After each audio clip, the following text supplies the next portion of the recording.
Before we begin, this is a podcast about terrorism, which means we do talk about acts of terrorism and extreme violence. So you may find some of the following materials upsetting. Hello, I'm Fatma Ahmed, your host and guide in this series of Taking Apart Terror, the West Africa edition. Together, we'll analyze the realities of violent extremism in West Africa and delve into the local, regional, and international efforts and initiatives to prevent and counter violent extremism. In today's episode, we'll explore the question of what roles do women play in supporting and defeating terrorism? Joining me as we unpack this question are Kemi Okenyodo, Executive Director at the Rule of Law and Empowerment Initiative, also known as Partners West Africa, Nigeria. We also have Ella Abatan, who's a senior researcher at the Institute for Security Study, and Hadiza Bukar, who's a lecturer at Yobe State University. So let's get started. We often hear about the role of women in supporting terrorism and their role in violent extremist groups, but they also have the critical role of defeating terrorism. And in today's episode, we're really keen to unpack some of those dynamics and roles. So to start us off, what are the roles played by women in ISWAP? Perhaps, Ella, you would like us to start off the conversation. Thank you for having me. I'll be sharing with you some of the key findings from a research I have conducted in both Niger and Mali on women involvement, but also women resilience to violent extremism in those contexts. And I will not be speaking specifically on ISWAP. When there's a specific reference to ISWAP, I will make sure to specify it. From that research, we actually found out that women play multiple and diverse roles for this group. We documented 13 roles that they play that we group in three categories, right? Traditional and domestic roles that women play for violent extremist group, but also reproductive role that they play. They do the work of their housework. They cook for this group. They wash for them, but they're also responsible for bringing up children.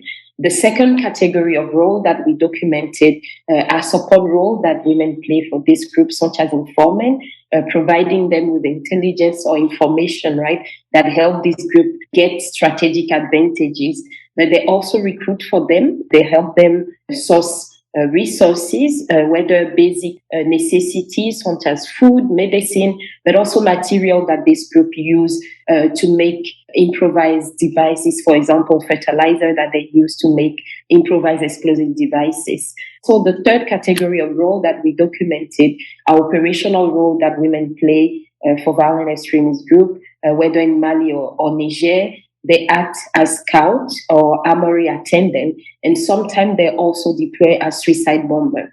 As part of this research, we didn't document the role of suicide bomber when it comes to ISWAP, but this role was documented with women who were involved in JAS, which is the group that was led by the former leader of Boko Haram, Abubakar Shekau. Thank you so much, Ella. That's very helpful. I want to actually expand on one of the points that you just mentioned around the female suicide bombers, in particular, in their role that they might have within violent extremist groups.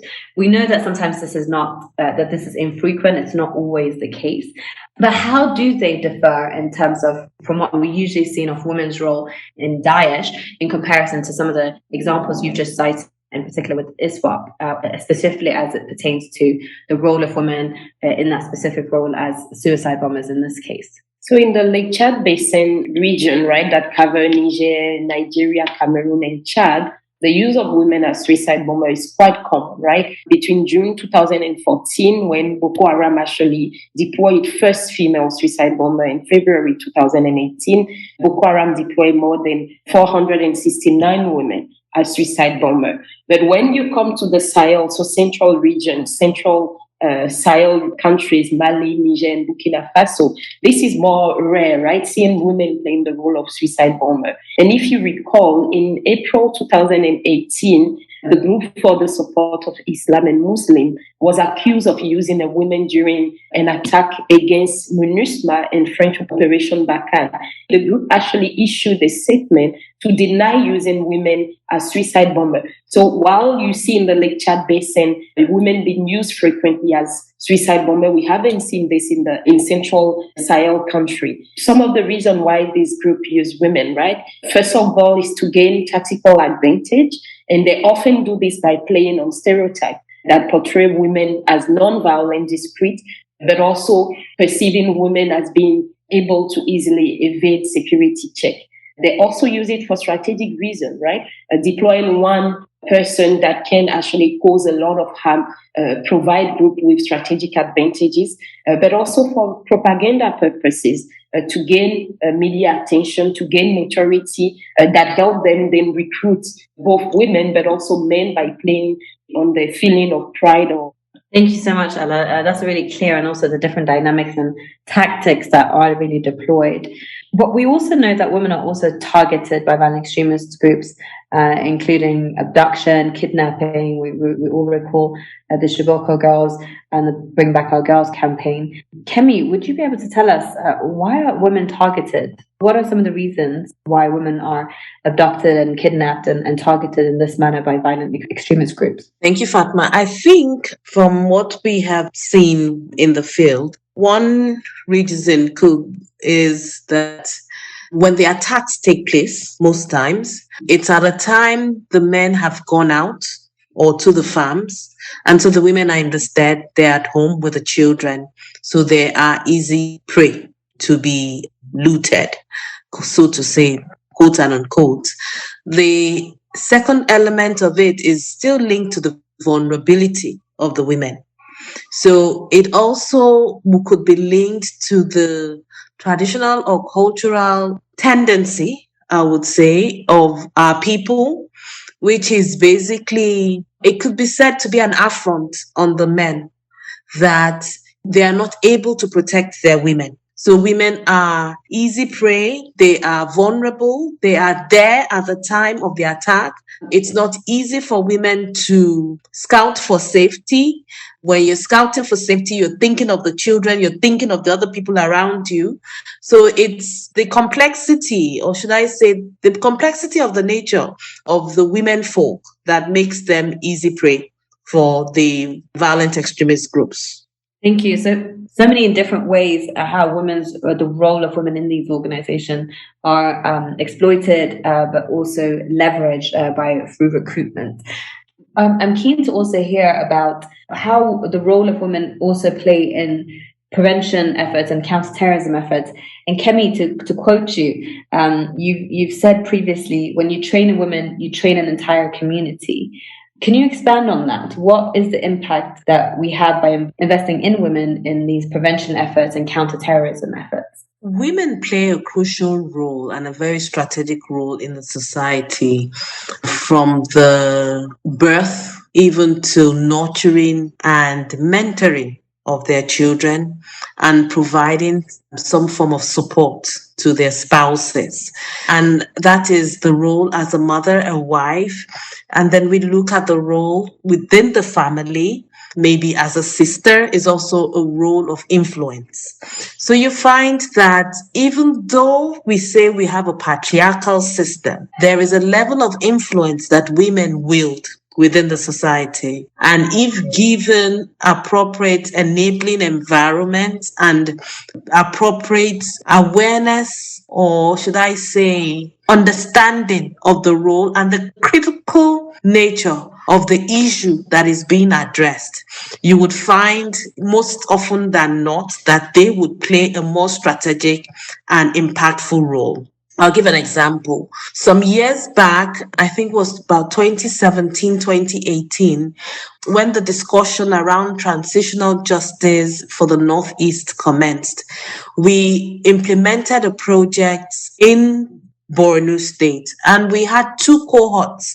The first cohort was all men talking about, is it time for us to move forward, and what is the appropriate way, or what are the appropriate steps to be taken to move forward. And all the men in the room without an exception, said there's no way we can move forward. The issues are very deeply seated and that there's no middle ground, basically. And when we had the similar discussion, facilitated a similar discussion with all female cohorts, yes, initially there were issues of anger, there were issues of are we sure we're ready? And then they started raising certain fundamental issues that we're having our daughters who have been kidnapped returned. They come back and they don't come back alone, traumatized, but they come back with a baby in their hands. One, at times two. And for those that were mothers that had daughters that had come back with children or with babies, they were not happy with the way the girls were being ostracized within the community. They were not happy with the way their grandchildren were being ostracized within the community. And because of that, they're asking what's the way forward. So it was easy for us to discuss with this cohort of women the elements of transitional justice, the elements of communal healing, the elements of moving forward post the conflict compared to working with the men. This is a good example for me of when we say, when you educate a woman, you educate a community. And like we've said this since the beginning of this podcast, that you find women are influencers and women have a way of even the influencing role of women is what you see on the other side of ISWAP, that they're being used to recruit others. So it's the same elements or the same approach that is now being used on the other side for them to tell the story and for them to get other people on the side of the government, quote and unquote, or the side of the community to move forward. No, thank you so much, Kemi, and clearly is showing the vast range of how women play, but also concrete examples of some of the challenges that exist in reintegration. But before we go into the reintegration discussion, one of the things I'm interested in hearing more of, and perhaps Ella, you could come in here. So we've heard about also in terms of when it comes to prevention efforts, right? The women are the ones in the market, and they are also within the family units where they can see where there's early warning from the beginning, and they are aware of things that are happening. Could you expand from your own perspective of how you see the role of women across the spectrum from prevention and counterterrorism, but also in its role as well within these groups?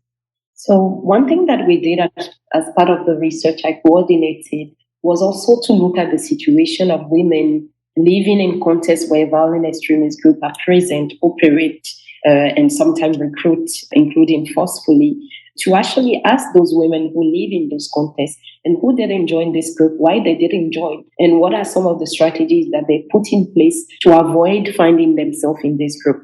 And we realized that women are already playing an important role at the community level, right? Some women don't join violent extremist group, and this is something that we need to keep in mind when we think about solutions. Some women join, some women are forced to join in those contexts, but other women, they make the conscious choice to not join this group despite all the risk related to not making choice in area where violent extremist groups are present and where women are often targeted for recruitment. Other women also are building what Kemi mentioned about the positive influential role that women played in community.